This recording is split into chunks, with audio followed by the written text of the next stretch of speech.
Hey everybody, it's Matt the Food Dude. Today I'm going to be making a Southern style favorite. We're going to be making chicken fried steak with homemade gravy. Today's ingredients: milk, flour, oil, butter, eggs,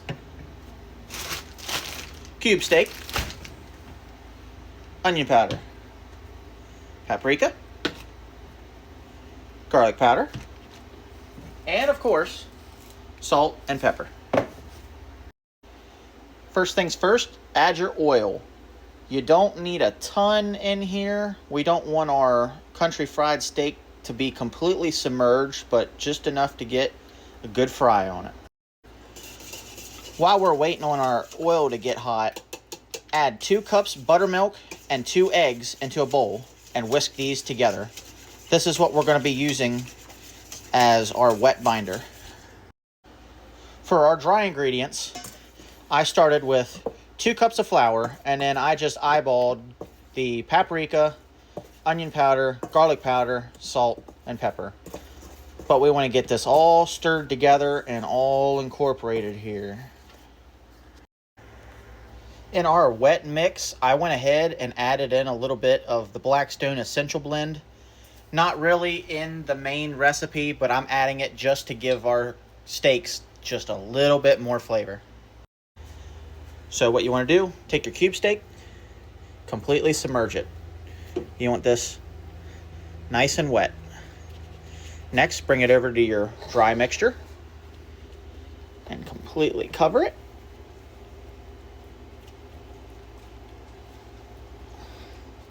And then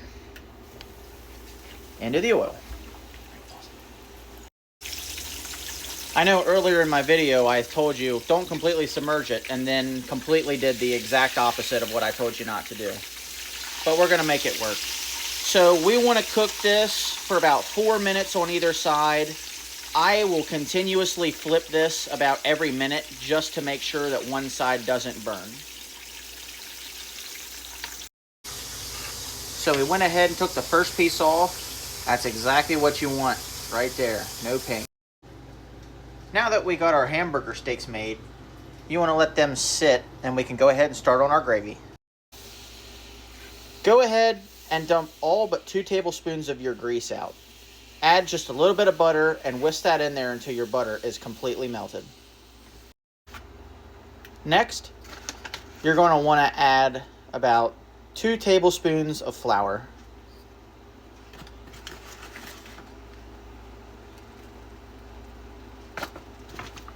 And give it a good mix.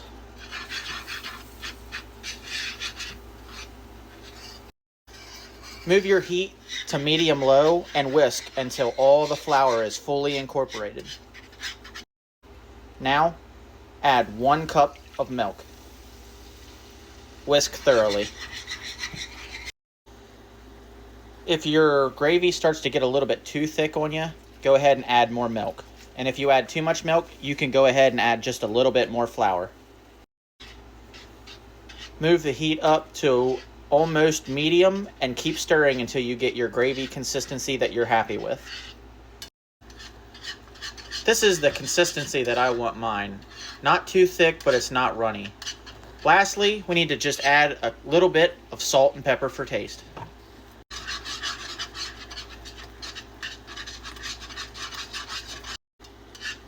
Go ahead, turn off the heat, and let this simmer, but continue to stir. That way it doesn't burn. Guys, look at that. There we have it. Country fried steak and gravy. That's what I'm talking about. All right, everybody. Well, I hope you liked the video, and if you have any suggestions on what I should cook next, throw a comment down and I'll take a look at it. Remember, stay hungry.